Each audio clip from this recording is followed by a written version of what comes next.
स्कूलवा क गेट वैसे पंडित जी क पेट सोनी पंडित जी। जैसन साइकिल क सीट वैसे पंडित जी क पीठ सोनी पंडित जी।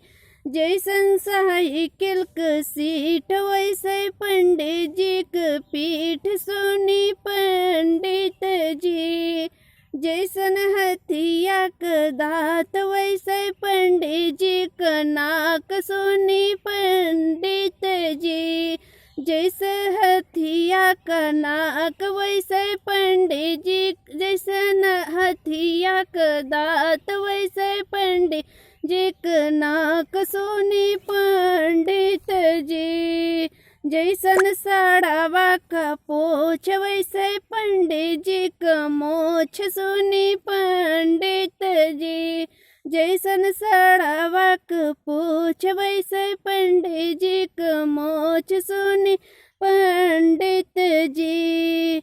जैसे ऊँटवा का सूढ़ वैसे पंडित जी क मुँह सोनी पंडित जी।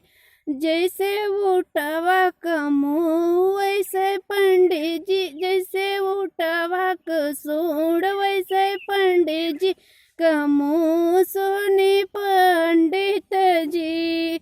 जैसे मकई क खुआ वैसे पंडित जी क बुआ सोनी पंडित जी। जैसे मकई क खुआ वैसे पंडित जी क बुआ सोनी पंडित जी।